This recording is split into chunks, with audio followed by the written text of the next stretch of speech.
This is the Average to Savage podcast with Paul Guarino. Everyone and anyone, athletes, celebs, and much more. What's up, everybody? I'm back for another episode of the Average Savage podcast. Our special guest today is Michael Carter-Williams. Michael, how's it going? It's going good, man. Just, I got a 3-year-old and a newborn, so I've been pretty busy. So everything's going well on my way. Yeah, for sure. Dad life. I appreciate you coming on, though. Let's just go back in time. What was your first memory of playing basketball? First memory playing basketball, it was early on. I think I had my first workout in second or third grade. And I remember go down to the YMCA. I used to go down to the local YMCA where I live and just work out, with my stepfather. And I come from a basketball family, so I've always been around the game. Yeah, for sure. And then just when I always ask everybody this, so I'm interested to hear your answer, because when did you know you were really good? Honestly, I noticed late. Once I was playing against guys in college that I knew were going to go to the NBA, we're going to be lottery picks, and I could compete, and the likes of, Dion Waiters, and even I know these guys weren't lottery picks, but veterans in college like Scoop Jardine and Brandon Trish. I was competing with those guys every day, and I was only a freshman, so I was like, man, this is what the kind of the next level is like. I think I'm going to be able to make it there. Dang, that's kind of late. Yeah, I know. I was a McDonald's All-American too, but I just was, I don't know what it was. I just didn't have the realization. I always thought that it's weird. A lot of guys, when they get to the NBA, they're you've been watching these guys on TV your whole life, so it's kind of different to step on the floor with them. Yeah. I mean, maybe also just growing up in New England, obviously, we're not a powerhouse, I'd say. For things like that. And then, what was your recruiting process like? And then how did you end up picking Syracuse? Originally I wanted to go to Nova. Okay. That was the school I wanted to go to. I took a visit there. They told me they were going to finish up the recruiting the class ahead of me. And then a couple of weeks later, they ended up taking somebody in my class. So I was like, man, I don't want to go there anymore. They told me that, you know what I mean? That whole spiel. So then I took a visit. It was a team camp at Syracuse. And, for my high school, we went as a team, and I was like, man, I really love it here. Built a relationship with Coach Hopkins and Boeheim. And I loved how they had guys on staff that used to play there, as in, Jerry McNamara and Coach Autry. And so, I like that aspect, and I committed pretty young. I wanted to kind of get the process out the way. And then just focus on high school. Yeah, for sure. And then your first year, I believe you just came off the bench. And then what was that a lot of motivation to, work out and then you started all 40 games the next year? Yeah. That was a hard time for me, my freshman year. I wanted to play. We had a very good team. We only had 3 losses that year, but being a competitor, I still wanted to be out there. Felt like I could help the team. So, it was good for me though. It was one of the best years of my life. It kind of taught me, to go through some adversity and, just to stick with it and work hard, and motivated me to get up, early in the mornings and, work out and stay after practice and, just really push myself. Yeah, for sure. And then you left after your second year. Was that a hard decision to make or an easy decision? It was, I had a lot of stuff going on at the time. My house had burnt down. Brother's family lost everything. This was during the NCAA tournament. I had a really good tournament. So, I was MVP in my conference. So, things were kind of aligned in that way as well. So the decision was kind of easy for me, what I need to do for my family and, myself. Yeah. That's a way to put it. It's an awesome way that, you had to help out your family. So you got to do it. Yeah. And then just going into the draft, you got drafted 11th overall. Was that a place that you thought was a good fit? Did you know you were going to go 11? Did you think it was too high, too low? No, I didn't know I didn't know where I was going to go. I think, I had a good workout in Phoenix. I can't remember what pick they had. It was pretty early. I had a good workout that called me back. to go work out with them again. And I had another good workout with them. So I didn't know kind of where their head was at. That's where I thought I was going to go. It could have been more hopes than anything. But no, I didn't know I was going to get picked 11. I was nervous. My head was all over the place that night. And, but luckily I got, picked. Yeah, for sure. And then 76ers draft you, and then you win the Rookie of the Year. So what was that like to be named the Rookie of the Year? That was great. I knew I had a shot, winning it once I went to Philly and kind of had the opportunity to get out there and play right away. It was a great year. I had ups and downs. Obviously winning the Rookie of the Year was, unbelievable. Losing sucked, but I think, I just did did the best I, could given my situation. Yeah, definitely. And I know you got to play with New Orleans Noel too, your AAU teammate. What was that experience like to play with them at the next level? That was dope. That was cool, man. That was a cool experience. Us being drafted to the same team, coming from the same AAU program, being friends growing up. So that was a special moment. Yeah, definitely. And now I know you've been on a few different teams. Just like what's it been like just your NBA career, and now you found a home basically in Orlando. You've been there for 4 seasons. Yeah. So I've been different places, gained a lot of experience, learned a lot from a lot of different players. Pretty much been in every situation you could possibly be in. So I've definitely learned a lot, gone through the fire, and now I found a home in Orlando. Great organization, great people, great coaches. Great staff, and it's really I built a home here, and I love my role here, and just being a leader for the guys, and just having good people around is amazing. Living in Orlando is obviously a blessing. So I'm thankful to be here. Yeah, for sure. And what's it like going from the young guy in the locker room now, like you're the veteran with a bunch of young guys on the Magic? It's crazy. I think this is going to be my 9th year in the league. Like I said, I've been through so much, and, guys, we got a really, really young team, and we got a lot of talent, talented guys. And it's just about, putting our pieces together, leading them in the right direction, showing them that, the right way to do things, and, for them to, be successful, and, just to, play that veteran role, and be the guy that, the guys look to in times of distress. So, just to ease their mind a little bit. Yeah. Now just going into like off seasons and things like that, like what does that look like for you, like training wise? Off season, I take a little break, after the season, travel a little bit, and then I do some alternative training. I do some jujitsu just to get my body moving. I get back in the weight room, and then I start, getting on the court stuff, and, really just, every day, doing those things, and just trying to, get a little bit better each summer. Yeah. How did you get into MMA? I've been in MMA for about probably like 12 years now. So my stepfather used to watch.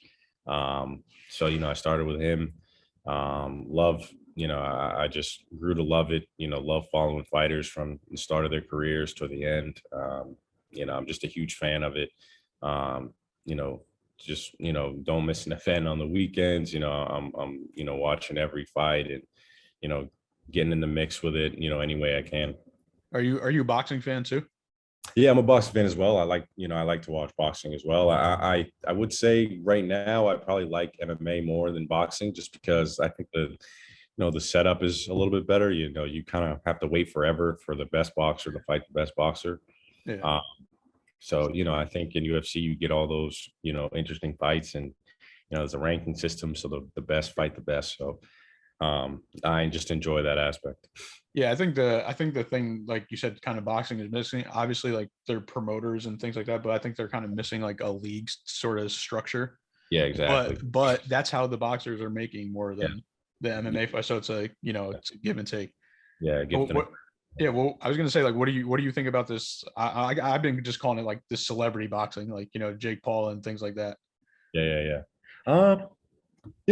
It's interesting. I think, like, I never hate on anybody.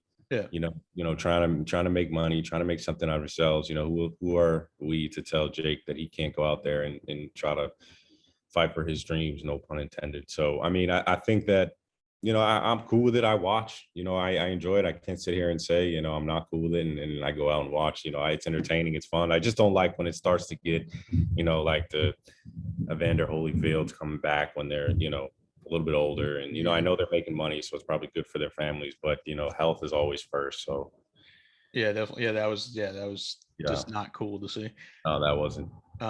What about have you all right, if you weren't playing basketball, have you ever thought about like getting in the cage? No. Training is great. I love it. I'll train till I die, but actually getting in the cage. I mean, before the celebrity stuff, I would definitely say no, but now it's like I'm not going in there. I'm not fighting anybody in the MMA community. Yeah. I'm not fighting a professional boxer. Maybe if it was something else where, the playing field was a little bit more even, I would, step in there. Yeah. So what if it was like another NBA player? Yeah, no, definitely. That would be dope. That would be cool. Yeah. Yeah, for sure. And then do you think that like MMA training, like how do you think that helps you with basketball? I think especially jujitsu, it's always thinking while moving. Mhm. And, definitely how it's like a chess game. And I think basketball is the same way. Basketball, you got to think slow, but move fast. And I think jujitsu is kind of the same way. So it helps that way, helps you, get your body moving from, taking, time off, which I, do a little bit. So, yeah, I think it helps in that aspect. It just gets my mind moving, really. Yeah. And then this season, like what are your expectations for the Magic? Like I said, we got a young team, so it's hard to put real high expectations, on the team. Obviously we're going to go out there and compete every night. We want to make the playoffs. You know, I think that's the goal for us right now is, first get healthy, everybody get healthy, and then we have to form a what's the word? Not tradition, but Camaraderie. yeah, like camaraderie or identity for kind of who we are, how we're going to play, and obviously that starts with us older guys. And so I think those are the expectations for us to set goals for ourselves of making the finals, or making the Eastern Conference Finals is a little bit over our heads right now. I think we got to take the steps and really build and really find our identity before we can do those things. And if we don't, then, if we do, I really think, in some time, those things are possible. Yeah. Yeah, for sure. And what about like, since you entered the league, like what's like most changed about the NBA since you've been in the league? Practice. I think that, there's so much now about taking care of your body and, limiting your practice time because we have so many games. When I first got in the league, we were practicing every day, all day. I can remember having 20 minutes to spare and I was napping for 15. Like, so you definitely practice. I mean, that's good that you have less practice. Yeah. And then what advice would you give to a young athlete just trying to make it like, I don't know, scholarship or like a pro league? I would say it's an everyday grind, man. Like, you got to make some sacrifice in your life. I'm not saying, don't hang out with your friends or, don't go to prom, but, at some point you got to make a sacrifice and, it's a daily grind. You got to do something every day to get better. It just takes real hard work and spending time in the gym. Yeah, for sure. All right. You ready for some fun questions? Yeah, let's do it. All right. What do you like to do in your free time? As you know, I'm an MMA guy, so I like to do some jujitsu. I love, hanging out with my kids, swimming in the pool. I'm a beach guy, so I love going to the beach. Oh yeah, actually, I was going to ask you, like, how has fatherhood changed you? Man, it's changed me a lot. I saw some of your Instagram posts, so that's why I had to ask you. Yeah, every decision I make, it's about the kids now. It's not only about me. Things are, I feel like I'm more diligent in the time I spend away from them, just because, I don't have time to, to relax and hang out. Whatever I got to do, whatever I'm focusing on is the task at hand, really. Yeah, for sure. What's something people don't know about you? It's a good question.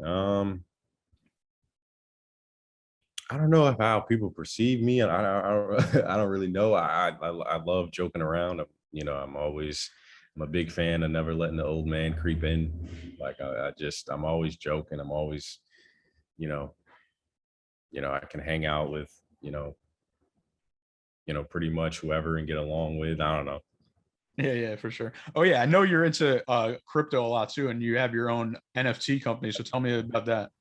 Yeah, I'm definitely big into the crypto and NFT world. Got a little company going called DeFi Crypto Connections, and we're doing a lot of different projects with a lot of different companies, and doing some crypto projects, doing some NFT projects. So we got some big things coming. You got a couple of my couple teammates with me. I got Gary Harris. He's with us, and talking to a few other guys as well. So it's gonna be fun.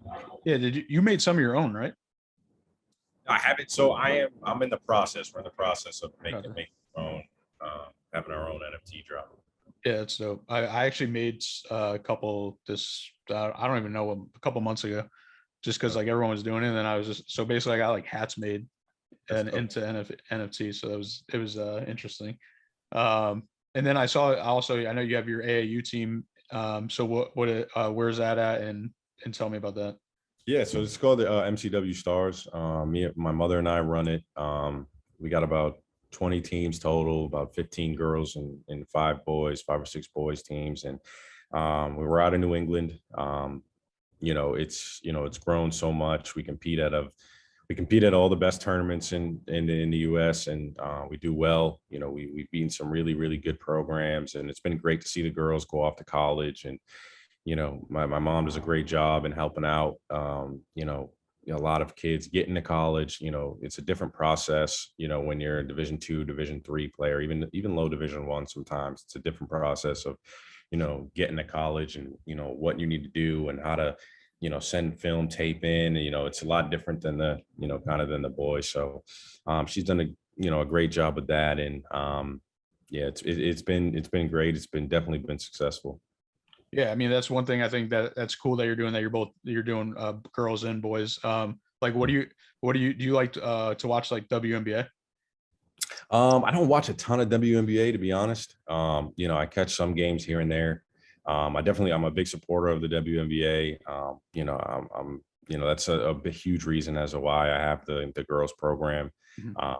I really think that young girls need to, they should be able to interact with girls in the WNBA or NBA more. I think it's a, pretty well established thing. You see high school kids all around NBA players nowadays, and, just trying to help bridge that gap between, girls and the WNBA players, and kind of bringing that, the more attention, and have them get the attention that they deserve. I just thought of this question. Would you ever want to be like a WNBA owner? I don't know. I don't know. I don't know. I don't know if that the deck. It's not to say it's not possible. Yeah. I just don't know if that's in my in the deck of cards for me. At this point. But things always change. You don't know where your life is going to be. In 4 or 5 years. Yeah, for sure. And then back to the fun questions. I know we got off track a little bit. All good. What's your favorite like cheat meal? Favorite cheat meal? I love burgers, so definitely anything. Big burgers. I'm good with some bacon on it. Can't go wrong. And then why do you wear number 7? I wore number 7. 10 was already taken when I was there. 10 has always been my number. I'm born on October 10th, so 10. But I wear 7. I like the number 7. It's God's number 1. So that was a kind of a cool thing. When I picked the number, I was kind of going through a little something, and kind of became closer to God. So I think it was all ironic in that sense. I like it. Looks cool. I was and Michael Vick when I was younger. Yeah. So 7's actually my favorite number. Oh, that's dope. Are you a jersey guy, or are you like a sneakerhead? I used to be more of a sneakerhead. Especially when I was signed with Nike. Getting all the free Jordans and all that. I just I don't know, grew out of it a little bit. Yeah. You matured. You're a dad now. Yeah, You just yeah, want the dad shoes. yeah. Just buy whatever, and maybe my kid could be a sneakerhead. Maybe they both. I don't know. All right. So my question was going to be, so what are like 3 jerseys that you want that you don't own? 3 jerseys that I want that I don't own. I'm a big fan of, I obviously love to watch football. Bo Jackson's jersey would be dope. A Walter Payton Bears jersey would be dope. And I'd have to probably go Barry Sanders. The Detroit jersey would be dope too. So those 3. Yeah, definitely. 3 legends right there. And then last one, who's been your favorite teammate in the NBA? Favorite teammate? Man, I've had so many good teammates, man. Gun in my head, I got to pick one, probably Giannis. He was it was both of our second years. We were playing together, both young, didn't know much about the league coming in, and just building that relationship with him, throughout all the years, and us staying in touch. It's just funny to see, kind of where he came from and where he is now, not even just the basketball aspect, just, him speaking English, just everything is kind of, and he's a, great dude, he's probably my favorite. Yeah. I mean, he was also a lot smaller too when you played with him. Yeah. That got to be pretty crazy. Yeah. It's cool though. It's cool to see all the hard work he put in every day, and, the grind to get where he's at now. Yeah, for sure. Well, Michael, I appreciate you coming on, and could you let the listeners over, they could follow you on social media? Appreciate it. Yeah. Follow my Instagram, M Carter Williams, same thing on Twitter. So I appreciate it. Thank you guys for having me. Appreciate it.